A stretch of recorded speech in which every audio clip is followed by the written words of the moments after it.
नमस्कार, बहुत बहुत स्वागत आप सभी दर्शकों का। आप देख रहे हैं स्वदेश न्यूज़ और आपके साथ मैं हूं अक्षय विधुआ। और आज हम मध्य प्रदेश की राजधानी भोपाल में एक विशेष व्यक्तित्व के साथ हैं, एक खास शख्सियत के साथ हैं। तो आइए उनका परिचय आपसे करा देते हैं। मेरे साथ इस वक्त प्रियांक कानूनगो जी हैं। बहुत बहुत स्वागत है सर आपका। और प्रियांक जी वैसे तो किसी परिचय के मोहताज नहीं है, लेकिन जो मध्य प्रदेश वासियों के लिए और भोपाल वासी मध्य प्रदेश वासी होने के नाते मेरे लिए जो सबसे पहला उनका परिचय ये है कि वो मध्य प्रदेश के विदिशा के निवासी हैं। अब यहाँ से जो जीवन यात्रा शुरू हुई उसने उन्हें कहाँ तक पहुँचाया, तो दूसरा परिचय उनका ये है कि आपने बाल संरक्षण के लिए, बाल अधिकारों के संरक्षण के लिए नेशनल चाइल्ड कमीशन में लंबे अरसे तक काम किया है। पहले आप उसके मेंबर रहे, सदस्य रहे, और फिर आप नेशनल चाइल्ड कमीशन के चेयरपर्सन रहे। और वर्तमान में इस समय प्रियांक कानूनगो जी नेशनल ह्यूमन राइट्स कमीशन, राष्ट्रीय मानवाधिकार आयोग के सदस्य के रूप में अपनी भूमिका का निर्वहन कर रहे हैं। तो सर, ये सफ़र कैसा रहा? और सबसे पहले, क्योंकि आपकी जो शुरुआत हुई वो बाल अधिकारों के संरक्षण को लेकर हुई, तो इस दिशा में आपकी यात्रा कैसी रही? हमारे दर्शक आपके अनुभव जानना चाहेंगे। देखिए, जिस माहौल में, जिस परिवेश में, जिस संगठन में, जिस संस्कृति में मेरा लालन पालन और मेरा संरक्षण हुआ, मेरा पोषण हुआ, वहाँ बोला जाता है कि कार्यकर्ता को सूचना मिले तो सोचना बंद कर देना चाहिए। तो मैं काम कर रहा था सामाजिक क्षेत्र में, बच्चों की शिक्षा के क्षेत्र में मेरा काम था। सूचना मिली कि बाल आयोग में काम करना है तो बाल आयोग में काम किया। हमारे पिछले कर्म आगे का रास्ता तय कर, अंत्योदय का लक्ष्य लेके हम लोगों ने जो अपनी यात्रा शुरू की है, मैं अपने बारे में बता सकता हूँ कि मन में अगर आपके ये भाव है और आप उस दिशा में काम कर रहे हैं कि वे लोग जो शोषित हैं, जो पीड़ित हैं, जो प्रताड़ित हैं, जो दलित हैं, जिनको अनेक प्रकार के नाम दिए गए हैं, चाहे वो अनुसूचित जाति हो, अनुसूचित जनजाति हो, वनरेबल हो, वो महिलाएं हों, वो बच्चे हों, लेकिन उनके अधिकारों की संरक्षण की आवश्यकता है। उनके अस्तित्व को बचाए रखने के लिए पीछे से एक बैकिंग चाहिए कि कोई संरक्षण दे। वो जज्बा अगर आपके मन में है तो किसी भी क्षेत्र में आप जो काम करेंगे उसका लक्ष्य अंत्योदय होगा। ठीक तो है। जो अंतिम पंक्ति में आखिरी है उसको आगे लाना, ये लक्ष्य, इसमें ये यात्रा ही है। यात्रा ही है। और ये जीवन इस यात्रा में निकल जाए, यही इस जीवन की सफलता है। कभी कोई व्यक्तिगत अनुभव बताइए ना, कि बच्चों को लेकर हम जो अक्सर देखते हैं कि बच्चे ढाबों पे काम करते हैं, मैकेनिक्स के यहाँ पर काम करते हैं। मैं चर्चा में मुझे पता लगा कि आपने इस तरह के मैकेनिज़्म में जिस तरह के बच्चे हैं, जो दुकानें, जो टपरियाँ रखी हुई हैं, उनमें जो बच्चे काम कर रहे हैं, आमतौर पर ऐसे लोगों को या तो उनकी परिस्थिति के चलते या ज्ञान की कमी के चलते खींच लिया जाता है। इसे लेकर आपने एक बेहतरीन काम किया, उसके बारे में। देखिए, बाल श्रम को लेकर के मैं आपको एक बात बड़ी जिम्मेदारी से कह सकता हूँ कि बाल श्रमिकों का नियोजन केवल एक परिस्थिति में होता है, जहां श्रमिक के ऊपर खर्च किए जाने वाले पैसे को संस्थान बचाना चाहता है। वो संस्थान चाहे मोटर मैकेनिक की दुकान हो, संस्थान चाहे चाय का ढाबा हो, संस्थान चाहे कबाड़ी की दुकान हो, वो कोई भी संस्थान जहां पे वो ये प्रयास करेगा कि मानव श्रम के ऊपर जो धनराशि उसको नियत की गई है खर्च करने को, उसको कट शॉर्ट करना है, वहीं पे चाइल्ड लेबर का इन्वॉल्वमेंट होगा। जाहिर है, मोटर मैकेनिक्स जो विजिबल चाइल्ड लेबर विजुअल है, चाइल्ड मोटर मैकेनिक्स हमको विजिबली चाइल्ड लेबर के रूप में बच्चों को एम्प्लॉय करते दिखते हैं, और यहाँ पे इफेक्टिव काम करने की जरूरत थी।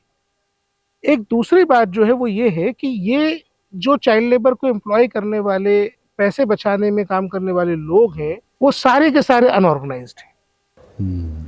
उनमें से कोई भी आपको संगठित क्षेत्र का व्यवसाय, प्रतिष्ठान या सेवा का क्षेत्र नहीं मिलेगा, असंगठित है। और मोटर मैकेनिक्स असंगठित है पूरे देश में, 2 व्हीलर के, 4 व्हीलर के, ये असंगठित है। तो सबसे पहले जरूरत है सर्वे की, आइडेंटिफिकेशन की। हमने संसदीय समितियों को अनुशंसाएं दी थी, और मुझे संतुष्टि इस बात की है कि जो भारत की संसदीय समिति इस विषय पे काम करती है, उसने सरकार को अनुशंसा दी है कि देश भर में जितने मैकेनिक्स हैं उनका पंजीयन जिले के आरटीओ के पास हो। ये ग्रे एरिया खत्म होना चाहिए। बिल्कुल, जो मतलब आरटीओ मोटर मैकेनिक्स हैं, तो इनका डिटेल कहीं होता ही नहीं आमतौर पर। मैं आपको ईमानदारी से एक बात बताऊं, बिल्कुल ईमानदारी से, महात्मा गांधी जी का निधन एक उद्योगपति की कोठी में हुआ था, मैं नाम नहीं ले रहा हूं। आज के समय में अगर महात्मा गांधी जी जीवित होते तो उस उद्योगपति की कोठी में कभी नहीं जाते। ऐसा बिल्कुल। ऐसा क्यों?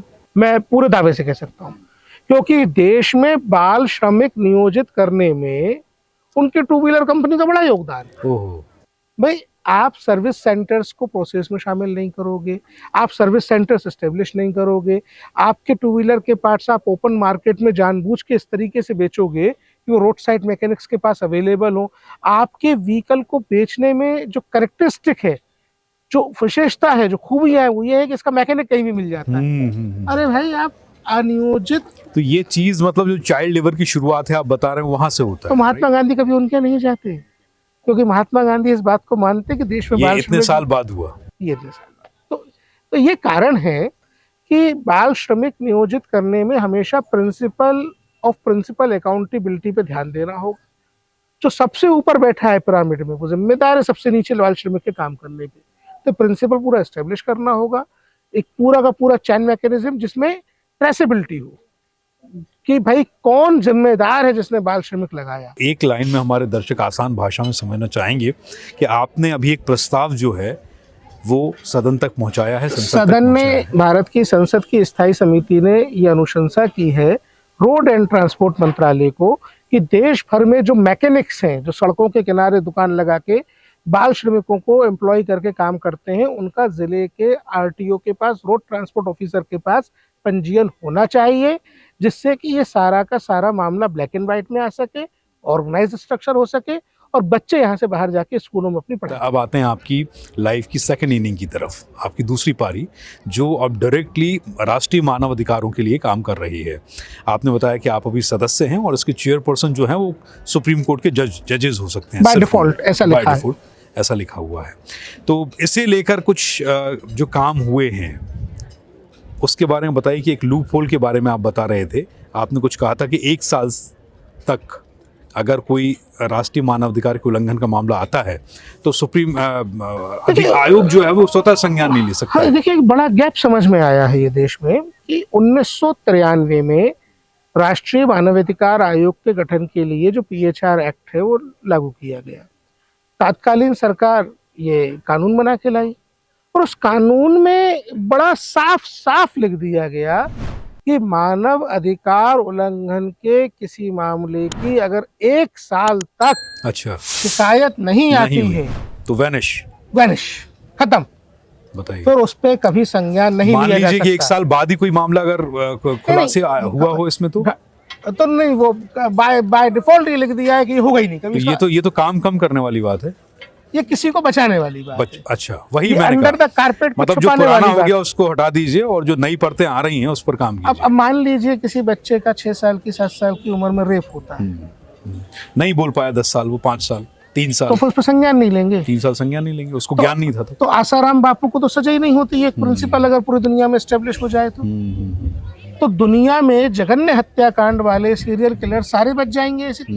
ये अगर न्याय का सिद्धांत है तो ये न्याय का सिद्धांत नहीं हो सकता कि आप जस्टिस देने में डिले कर गए तो आप जस्टिस डिलीवर ही नहीं करेंगे। एक बड़ा अच्छा वाक्य मुझे याद आ रहा है, इसे लेकर मैं याद दिलाना चाहूंगा, मी टू कैंपेन। यस, कितने पुराने मामले निकले थे। यस, कोई सोच सकता था? एग्जैक्टली, कोई सोच सकता था? बिल्कुल नहीं सोच सकता। एक पावरफुल व्यक्ति जब एक आम आदमी था या कोई महिला, एक आम महिला थी, उस समय एक घृणित अपराध हुआ और आपने तब से लेकर अब तक हिम्मत नहीं जुटाई, लेकिन आज अगर आप 10 साल बाद उस चीज को दुनिया के सामने लेकर आ रहे हैं तो उसमें बुराई क्या है? और तब तक वो जो पौधा था जिसने विषैली जड़ें फैलाई, आज वो वृक्ष बन चुका है। देखिए, कानून लिखने वालों, कम से कम लोग हिम्मत कर रहे हैं, सच सामने आ रहा है, ये कम बात है। 1993 में कानून लिखने वालों के मन में जो चोर रहा, जो पाप रहा, जिसको वो छिपाना चाहते थे, बिल्कुल वो 1984 का सिख नरसंहार था।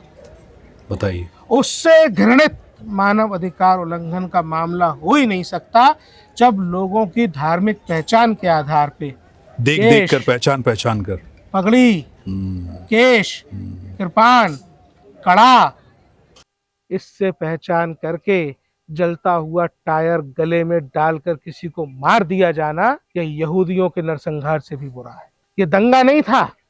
अब देखिए, शब्दों की बाजीगरी देखिए। हमारे दिमाग में बैठा दिया गया कि सिख दंगा था।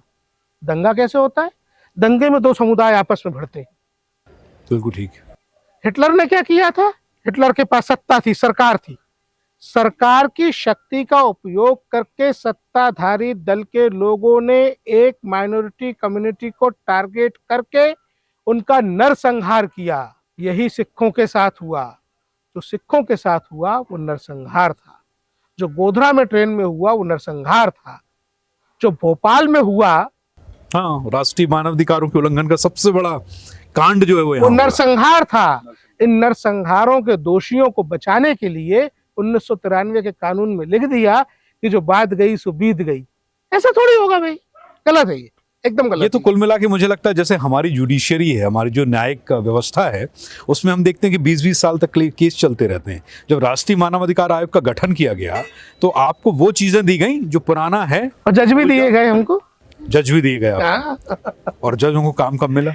क्योंकि अब ये आपको मैं- 20 साल देखिए, पुरानी देखिए, का मैं जिस आपको तो संस्थान 1 में- साल से पुराना केस लड़ना ही नहीं है आपको। बहुत सारे मामले अपने आप खत्म हो मैं जिस संस्थान में काम कर रहा हूँ उसका सम्मान करता हूँ, और संस्थान में काम करने के दौरान जो मैं कानून की कमी देख रहा हूँ उस पर बोल रहा हूँ। मेरी कोई टिप्पणी मेरे संस्थान के ऊपर नहीं।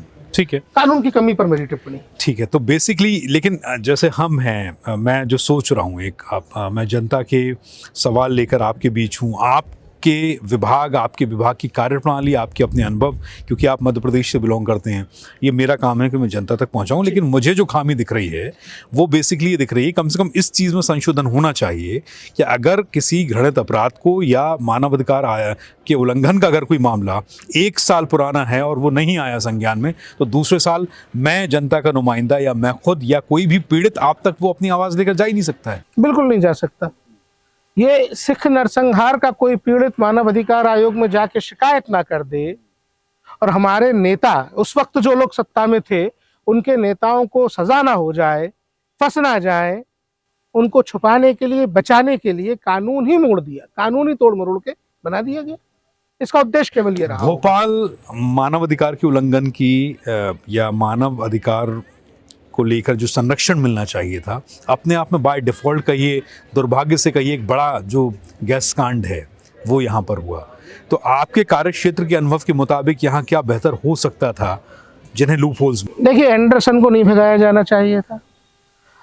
मानव अधिकार आयोग को 1993 में अपने गठन के बाद भी इस पर संज्ञान लेना इस चाहिए पर था। लोग कहते हैं कि वो तो जमानत पर गया है।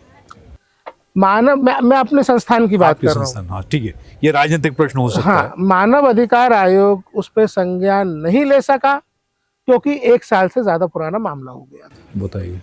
तो ये अंडर द कारपेट चीजें छुपी रहें, इस उद्देश्य के साथ जो कानून बनाए जाते हैं वो जनता की सेवा करने में सफल नहीं हो पाते हैं।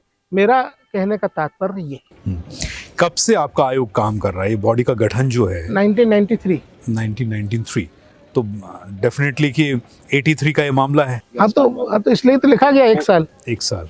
उसके पहले 1990 का भी नरसंहार हुआ था, नरसंहार अयोध्या का, याद कर लीजिए। जी, जब निहत्थे विवादित ढांचे को वो जो गिराया भी गया। रहा, जो भी कारण रहा, लेकिन निहत्थे युवाओं के ऊपर, पुल के ऊपर उनको घेर के जनरल डायर की तरह गोलियां चला दी गई। आयोग संज्ञान ना ले सके इसलिए ये सब डाल दिया गया। 3 बेसिकली बड़े मामले, इमरजेंसी, 4। आपके परिवार के बुजुर्गों ने भुगता, मेरे परिवार के बुजुर्गों ने भुगता, लेकिन जिनने हम पर अत्याचार किए वो पाप कभी किसी के सामने ना आए, इसलिए कानून में ऐसा लिख दिया। तो कुल मिला के 4 जो बड़े मामले आपने राष्ट्रीय बताए, अंतहीन है, अंतहीन अंतहीन है। अंतहीन। आप जितना खोजते जाएंगे उतने पाते जाएंगे। लेकिन इनका कहना यह है कि 1993 के पहले आजाद भारत में कोई मानवाधिकार उल्लंघन हुआ ही नहीं। ये सर्टिफिकेट दे दिया इन्होंने। ये सर्टिफिकेट देना गलत है। अच्छा, हमने देखा है कि आमतौर पर आपके निशाने पर कौन लोग रहते हैं? ये तो जनता की नुमाइंदा होने के नाते मैं जनता की जानकारी के लिए चीज़ पूछ रहा हूँ कि आपको क्या लगता है कि सबसे ज़्यादा जो उल्लंघन होता है मानवाधिकारों का वो किन विभागों में होता है? देखिए, मानव अधिकार के उल्लंघन को समझने की एक दृष्टि हो। हर आतताई, हर आतंकी, हर नक्सली, हर वो व्यक्ति जो किसी के दूसरे के अधिकार क्षेत्र में अतिक्रमण करना चाहता है, मानव अधिकारों का उल्लंघन करता है। और मानव अधिकारों के उल्लंघन को समझने के लिए एक सम्यक दृष्टि चाहिए, एक संवेदनशील पूर्ण दृष्टि चाहिए। आप जहां अपनी आंखें खोल के देखेंगे वहां आपको इस तरीके के लोग मिल जाएंगे जो किसी के मानव अधिकारों का हनन करने की कुचेष्टा कर रहे होते हैं। तो जरूरत यह है कि उनके दिलों में डर बैठे और वो डरे कि आयोग है, कानून है, सरकार है, तो कानून का डर बिठाना जो है इन आयोगों का काम है। लेकिन हमने कई बार ऐसा भी देखा है कि सिर्फ मानव अधिकारों के संरक्षण के लिए कई बार राष्ट्रीय मानवाधिकार आयोग संस्थाओं को, जो न्यायिक संस्थाएं हैं या फिर न्यायपालिकाएं हैं, आप लोग उनको भी चेताते हैं कि आप लोग गलत कर रहे हैं, अपनी सीमा से बाहर जा रहे हैं। आमतौर पे न्यायपालिका के पास जो मामले लंबित होते हैं उनमें आयोग का इंटरवेंशन दरकार नहीं होती।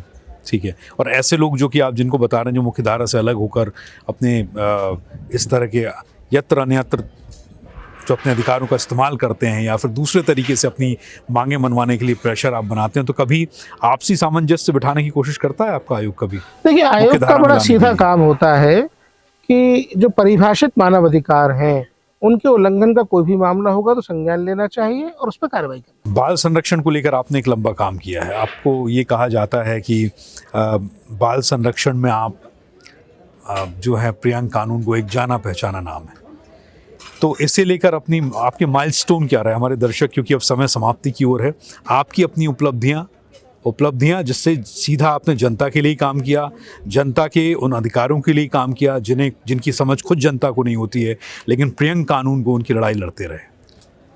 देखिए, मैं अपनी सफलता नहीं बोलूँगा उसको, क्योंकि अंतहीन लड़ाई है, लड़ाई चलती रहनी चाहिए।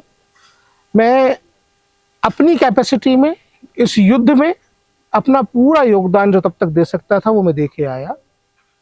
हमने आयोग में काम करते हुए 8 से ज़्यादा पोर्टल बनाए जो मॉनिटरिंग करते हैं, देश के सारे ऑर्फनेजेस का ऑडिट कराया, चाइल्ड लेबर के लिए इफेक्टिव काम किया, पॉलिसीज़ बनाई, हज़ारों बच्चों को रेस्क्यू किया, ऑर्फनेजेस में कन्वर्जन के मामलों को पकड़ा, मदरसा जा रहे बच्चों के अधिकारों पे बात की। लेकिन अब ये सब चीज़ हम करके ख़त्म करके दूसरी जगह आ गए। जो वो एक कहावत है ना, धर दीनी चदरिया, जो जैसी चदरिया मिली थी वैसी रख दी। तो बाल आयोग के काम पे हम बात करते रहेंगे तो नया काम नहीं कर पाएंगे।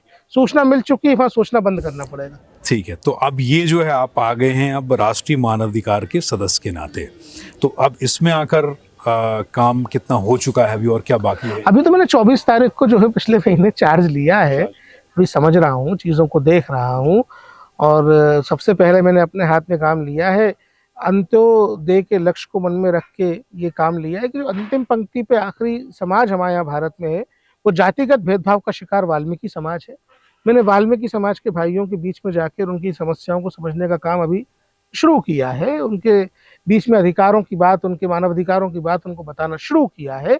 बहुत प्रिलिमिनरी स्टेज है, थोड़ा काम करने दीजिए। मतलब मुझे ऐसा लग रहा है कि अभी, क्योंकि सड़क मानव अधिकार की सड़क तो एक ही है, आप चाहे उसमें कार चलाएं, बस चलाएं या ट्रक चलाएं, अब आपका व्हीकल और कैपेसिटी मुझे लगता है बड़ी हो गई है, तो मुझे लगता है कि पहले आपका होमवर्क तो है ही ना, तो अभी क्या क्या चीजें हैं जिन पर काम करना बाकी है? आपको एक बात बताता हूँ, मैं व्हीकल चलाने वाला खुद को नहीं मानता जी। मैं पहले मानता हूँ कि मैं ट्रैफिक कंट्रोल करने वाला हेड कांस्टेबल था, अब मैं थोड़ा बढ़ गया, सब इंस्पेक्टर टाइप हो गया हूँ। तो जो ट्रैफिक है इस सड़क पे वो अधिकारों का उल्लंघन करने वालों का है। वहाँ रेगुलेशन लगाना, वहाँ कंट्रोल करना, वहाँ इफेक्टिवली ब्रेक लगवाना, ये हमारा काम है। क्या अभी आपकी प्रायोरिटीज क्या हैं, प्राथमिकताएं क्या हैं, किन किन पर अभी काम करना है? देखिए, और किन पर शुरू हो चुका है? जो universal declaration of human rights है और जो भारत का संविधान है उसकी परिधि में हमको काम करना है। ठीक है। अब एक बड़ा गैप जो समझ में आता है कि इन आयोगों के पास इंडिविजुअल की पहुंच नहीं है। जैसे लिख दिया गया यूरोपियन कॉन्टेक्स्ट में जब बात हुई कि एनजीओज जो हैं वो अपनी दखलंदाजी जमा कर सकते हैं, ये लिख दिया गया। अच्छा, जो पेरिस प्रिंसिपल्स हैं जो हैं कि भाई जो दुनिया में यूरोप में तय हुआ कि संगठित आवाजों को जगह दी जाए। भाई, मानव अधिकारों के संरक्षण का मूल सिद्धांत ये है कि इंडिविजुअल के अधिकार संरक्षित हो। ऐसे में आप केवल संगठित आवाजों को सुनेंगे तो जो कमजोर आवाजें हैं वो दबा दी जाएंगी। बिल्कुल। तो मेरा उद्देश्य ये है कि हर इंडिविजुअल आवाज को सुना जाए, हर इंडिविजुअल तक पहुंचा जाए, हर इंडिविजुअल की समस्या हल करने में अपना श्रम लगाया जाए। हमने ये देखा है कि सबसे ज़्यादा जो ह्यूमन राइट्स वाले आवाज़ उठाते हैं, ह्यूमन राइट्स को इस देश में एक एक्टिविस्ट के तौर पर देखा जाता है, निश्चित तौर पर ये अलग बात है कि एक पूरी सरकारी सिस्टम है जिसमें रह के आप लोग काम करते हैं, तो इसे लेकर जो न्यायपालिकाएं हैं, जो संस्थाएं हैं, उनमें और आप में एक गैप आता है। मेरे को लगता है सामंजस्य होता है, सामंजस्य होता है, एकदम सामंजस्य होता है। सामंजस्य स्थापित सामंजस्य होता है, डर होता है कि ह्यूमन राइट्स वाले आ जाएंगे और तमाशा होगा, ये होगा, वो होगा। देखिए तुलसीदास जी ने लिखा है, बिने न माने जल्दी जड़ गए तीन जंगी, बोले राम सकोप तब भय ना भय बिन ना होए प्रीत। तो भय उतना होना आवश्यक है जितना आयोग के अधिकार है, लेकिन काम तो प्रीत से ही बनेगा। तो भय भी केवल प्रीत को जगाने के लिए होनी चाहिए, इसके अलावा कोई उद्देश्य उसका नहीं होना चाहिए। राष्ट्रीय मानवाधिकार आयोग सिर्फ मानवों के अधिकारों के लिए काम करता है या वो किस क्षेत्र में काम कर रहे हैं? क्योंकि हमने ये भी देखा है कि अगर कभी नक्सलियों पर कार्रवाई की गई, अगर कभी आपको पता होगा इस देश में आतंकवादियों की फांसी के लिए भी रात में 3 बजे कोर्ट खुले हैं, यानी कि उनकी पुनः सुनवाई के लिए। मैं अफजल गुरु की बात कर रहा हूँ, संसद हमले का मुख्य आरोपी था। अजमल कसाब की भी करिए, अजमल कसाब की भी करी। तो रात में 3 बजे कोर्ट जो खुलती है वो कि राष्ट्रीय मानव अधिकार के दखल के बाद खुलती है? नहीं, देखिए क्या है, ये एक परसेप्शन बैटल है। हम 4th जनरेशन वॉरफेयर में हैं, नैरेटिव वॉर है। आपके बैक ऑफ द माइंड ये बातें बिठा दी जाती हैं कि क्या मानव अधिकार है। मैं आपसे फ्लिप साइड पूछता हूँ, अफजल गुरु को किस मामले में फांसी हुई? संसद हमले का मुख्य आरोपी था, पूरी प्लानिंग की थी उसने। वो जो सुरक्षा कर्मी मारे गए, क्या उनके मानव अधिकार नहीं थे? बिल्कुल थे। जब नक्सली आईडी लगाता है उसमें और उस रास्ते से अगर बिदुआ जी निकले या प्रियंक कानून को निकले या हमारे कोर्टों के जज साहब निकले, क्या आईडी बम ये पहचानता है कि किसकी गाड़ी है? ये तो दुर्भाग्य है कि सीआरपीएफ का जवान बेचारा जो है उस रास्ते से जाता होता है, क्योंकि उसकी ड्यूटी है। हम और आप तो बच के निकल जाएंगे ना, क्षेत्र है उसका। हम आप बच सकते हैं, वो बच नहीं सकता। उसके भी मानव अधिकार है, उसके भी बच्चे अनाथ नहीं, लेकिन आपका, उसकी भी बीवी विधवा होती है। लेकिन आप दोषियों के लिए और पीड़ितों के लिए आप तो दोनों का अधिकार रखते हैं। वो दोषी नहीं है, वो नक्सली जो बम लगा के हमारे जवान को उड़ा देता है, क्या वो दोषी नहीं? क्या इसके मानव अधिकार नहीं है? क्या इसके बच्चे अनाथ नहीं होते? क्या इसकी पत्नी विधवा नहीं होती? क्या इसके बूढ़े माँ बाप बेसहारा नहीं होते? उनके अधिकारों की चिंता भी की जानी चाहिए। तो ये समेकित रूप से होना चाहिए। मैं बिल्कुल खिलाफ हूँ पुलिस स्टेट बनाने के, मैं बिल्कुल खिलाफ हूँ कि आप बंदूक पकड़ा के शासन करिए। शासन लोकतंत्र की मर्यादाओं के भीतर होना चाहिए, और लोकतंत्र की मर्यादाएं जितनी शासन तंत्र पे, जितनी हम लोगों पे लागू हैं, उतनी ही नक्सलियों पर भी लागू हैं, उतनी ही आतंकवादियों पर भी लागू हैं। आपको अपनी बात कहनी है, आप लोकतांत्रिक रास्ते अपनाइए। कोई बंदूक उठाएगा और बंदूक उठा के किसी के मानवाधिकारों का हनन करेगा तो उसके खिलाफ बोलने के लिए मैं खड़ा हूँ। तो क्या मानवाधिकार आयोग में कुछ ऐसे भी लोग हैं जो उनके भी अधिकारों की बात करेंगे? ये एक्टिविस्ट जो आप शब्द बोल रहे थे, छद्म एक्टिविस्ट मैं इनको मानता हूँ। विदेश से पैसा आता है, भारत में अराजकता फैलाना चाहते हैं। मैं बहुत संक्षेप में गिनती जानना चाहूंगा, अब अगला फोकस किन कामों पर है प्रियंक कानून को? देखिए, सबसे महत्वपूर्ण जो मैंने आपको बताया, छुआछूत, भेदभाव, असमानता की शिकार, सदियों से जो जातियां हैं, मतलब किसी के जन्म के साथ अगर ये तय कर दिया जाए कि इसका जीवन कमतर होगा, उससे बड़ा मानवाधिकार उल्लंघन कुछ नहीं होता। हमारे प्रधानमंत्री जी ने सफाई कर्मियों के पाद प्रक्षालन करके, पैर धुला करके पूरी दुनिया को एक संदेश दिया है कि यही सिरमौर है, यही हमारे माथे के ताज है। तो वो जो चरण सफाई कर्मियों के हैं, उन्हें माथे का ताज बनाना ही लक्ष्य है। चलिए, तो ये चलता रहेगा प्रोसेस आपका? कितने दौरे हो जाते होंगे? क्या पूरा देश आपकी परिधि में है देखिए, या आप लोग एक क्षेत्र बटे हुए हैं? मैं बात कर रहा हूँ आपके वर्किंग की, आपके अभी मैंने नेचर ऑफ जॉब की। अभी मेरे को आयोग में आए हुए जो है, आज क्या तारीख हुई है? आज जो तारीख हुई है, आज 17 तारीख हुई है। तो अभी तो मेरे को 1 महीना पूरा नहीं हुआ। अच्छा, ओके। अभी 1 महीने में मेरे जो हैं, तो फर्क क्या पड़ा है, मतलब बाल अधिकारों से राष्ट्रीय मानवाधिकार? मैं बालिग हो गया भाई, 9 साल से मैं बच्चों के लिए काम करता था। अब मैं बालिग हो गया हूँ, तो अलग प्रकार की समझ। तो कुछ स्टडी, कुछ अध्ययन जो नाबालिग से बालिग होने तक में रहा होगा, तो एक बच्चा अपने दिमाग में कुछ सपने लेकर बड़ा होता है ना कि मैं बड़ा होकर ये बनूंगा। जब मैं बाल आयोग में पहुंचा था, तो वो आयोग साल में 2-2.5 हजार कंप्लेंट्स करने का काम करता है। तो कार्यालय में बैठ के कुर्सी गर्म करना हम लोगों का काम नहीं है। जब मैंने आयोग छोड़ा तो उसके पास 1 लाख शिकायतों के निवारण का रिकॉर्ड था। बहुत बढ़िया। हम जितना लोगों से मिलेंगे, हम जितना ओपन अप होंगे, जितना लोग हमारा हाथ पकड़ के हमसे काम करवा सकेंगे, लोगों को ये एहसास दिलाना कि हम जनता के नौकर हैं, यही मेरा लक्ष्य। कार्य क्षेत्र कहाँ है फिर, मतलब दिल्ली में रहते हैं अभी? दिल्ली हेडक्वार्टर है, पूरा देश घूमना है, पूरे देश में जाना है, लोगों से मिलना है। तो मोस्टली मध्य प्रदेश या अदर स्टेट्स भी? नहीं, मध्य प्रदेश तो रेयरली आना होता है मेरा, अच्छा। लेकिन मोस्ट ऑफ द टाइम देश के उत्तर पूर्वी भाग में मैंने बहुत दौरे किए, देश के पूर्वी भाग में मैंने जिले तक आप लोगों की बॉडीज हैं, डिस्ट्रिक्ट तक? नहीं, मानव अधिकार आयोग का एक केवल केंद्रीय राष्ट्रीय आयोग होता है, वही वो होता है। आप लोग ट्रेवल करते हैं? कोई भी आयोग ऐसा ही होता है, कोई भी आयोग इसी प्रकार काम करता है। मैंने अपने पिछले कार्यकाल में, नो स्टेट नो डिस्ट्रिक्ट, मैंने अपने पिछले कार्यकाल में 250 से ज्यादा आकांक्षी जिले और ब्लॉक्स में जाकर के बेंचेस आयोजित की थी। ओके। मन में उस बेंचमार्क को तोड़ने का लक्ष्य। ठीक है, तो हम शुभकामनाएं आपको ये देते हैं, क्योंकि जैसा आपने कहा कि आप बालिग हो गए हैं अब, तो आपने बाल श्रम के लिए, अधिकारों के लिए जो काम किए हैं उसको तो आपको निर्णय तक पहुंचाना है।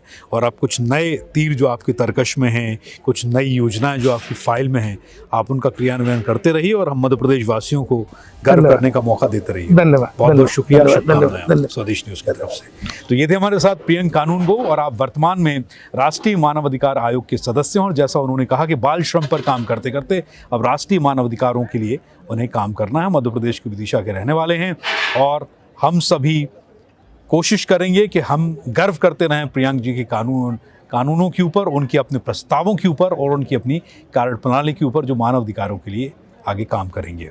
बहुत बहुत शुक्रिया आप सभी का स्वदेश न्यूज़ को अपना समय देने के लिए। आप देखते रहिए स्वदेश न्यूज़, सबसे पहले देश। नमस्कार।